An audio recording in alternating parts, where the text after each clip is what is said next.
Tell me something, George. You like to use the words Uncle Tom a lot. Only when it fits. Do you know who Uncle Tom really was? Sure. He was that dumb nigga who used to thank Simon Legree for whipping him. Wrong. That's another one of those lies about our people that has been accepted as truth. Who was he then? Superfly in disguise? So when Harriet Beecher Stowe put out her book, what she tried to tell black folk is that Uncle Tom was not a bad guy. See, Uncle Tom, if you read that book, and most blacks, 90% of blacks never read it. They always call another black, he's an Uncle Tom, he's an Uncle Tom. He's not an Uncle Tom. If you read the book Uncle Tom was a guy who would not beat black women. Uncle Tom in that book was a guy who would not beat other blacks to make them pick more cotton. Uncle Tom was a guy who would come in at night and take cotton out of his own bag and put it in other black folks' bags so they wouldn't get whippings at night.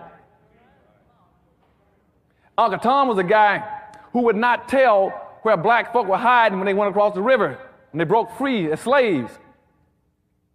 But Simon Legree, the white slave master, had a black to follow him around named Sambo, who always says, you show me, give me the right, I'll show you how to trees the coons. I'll show you where they hides. And see, that's the guy.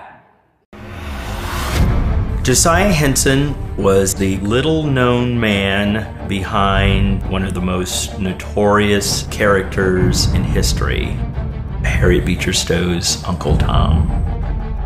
In talking about Uncle Tom, we have to be careful because it has a legacy rich in racism. The term Uncle Tom has become this derogatory term, but really the character was never written to be that way.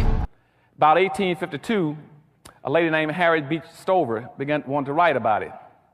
So she then wrote about the whole thing. She interviewed a guy whose name was Henson, what you all know as Uncle Tom. He then told about the story. She wrote a book called Uncle Tom's Cabin. But in that book, contrary to what most people think, Uncle Tom was not the bad guy. The bad guy was Sambo. And so I'm asking you all as my brothers and sisters, please in the future don't call a black guy who you know is worthless and trifling. Don't call him an Uncle Tom. That's complimenting him. Call him his real name, what he's entitled to, and that's a Sambo. Any black person sells his own people out and will do them in, he is a Sambo. Now, what is a Sambo again? Going back to Meritorious Manumission in 1710, the whole conditioning process, the whole brainwashing system, the whole social engineering system says that you must teach black people to see the world through the eyes of whites.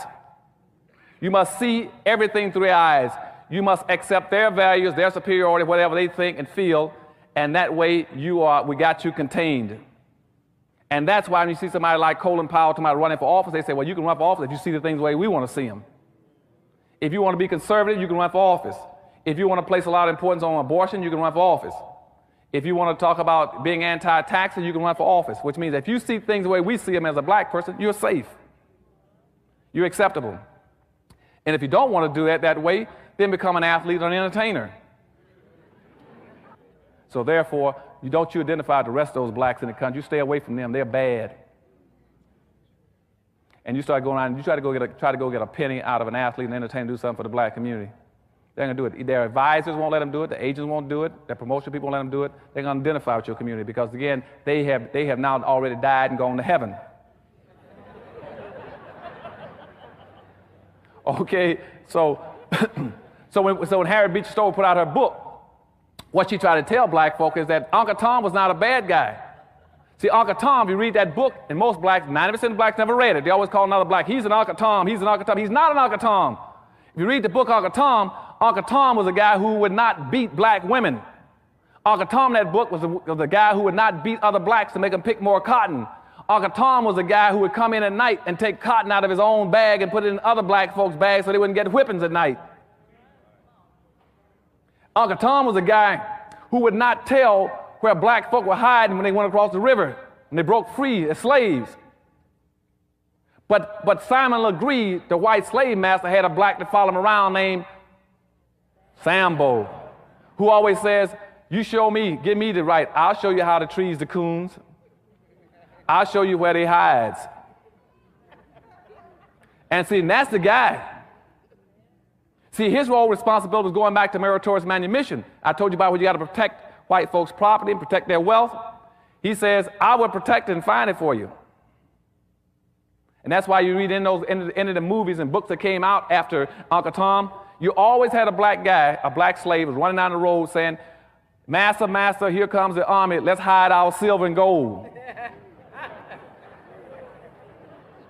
And you all say, our? How did it get to be our? You know, he always wants to say something that doesn't even belong to him. And that showed up all through history. And today you got the same kind of personality doing it. The tables are turned in this story of heroism. This grandmother rescued the police officer. Thank you to Miss Williams Tillman. You could see it in his eyes that he needed help, and I just wasn't going to walk away from there. 56-year-old Vicki Williams Tillman was driving around running errands when she saw Corporal Amy being attacked along the side of a road in Baton Rouge, Louisiana, by this man, cops say. That's when she slammed on her brakes, called 911, and jumped on the suspect's back. Next thing I knew, she was pulling the suspect's hand off my gun, you know, and assisting on me. And I always had a soft heart for Baton Rouge police. I always had a soft heart for them. Thank you.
And now he's not saying let's hide our silver and gold. He's called himself a conservative. I'm also against affirmative action for black folk.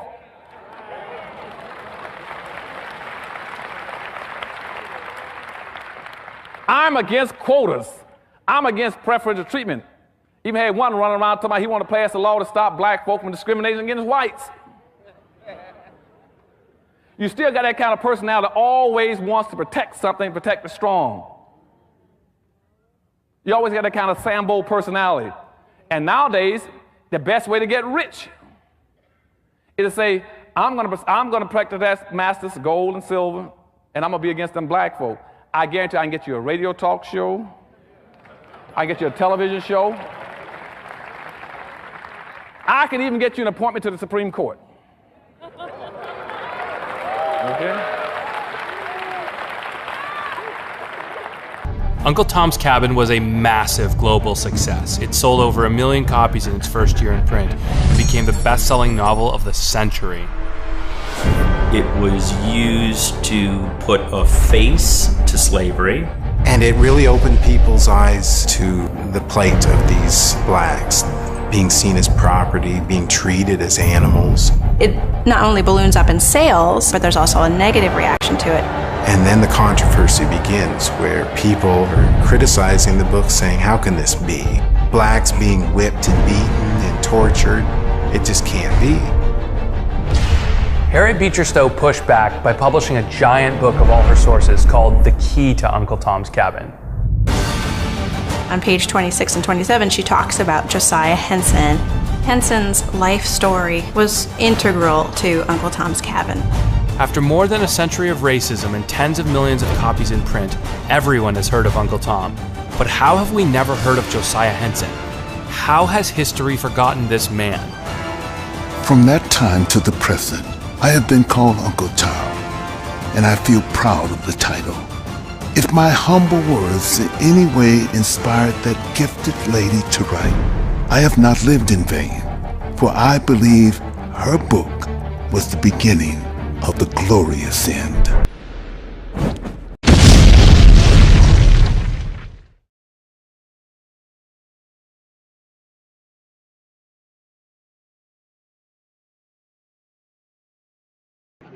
No, George.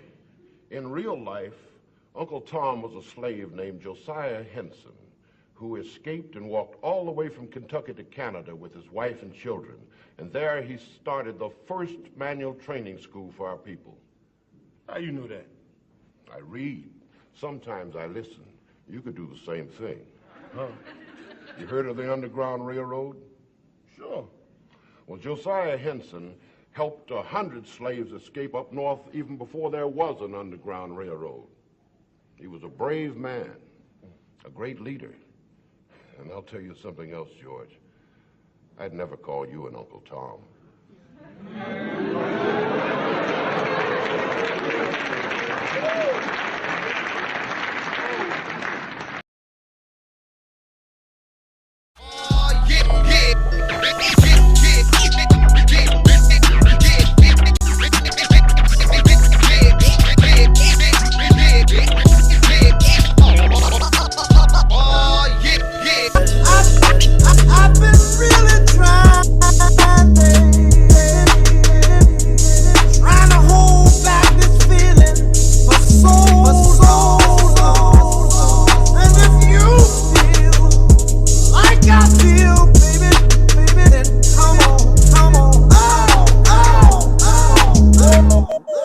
I'm too hot to handle, I rock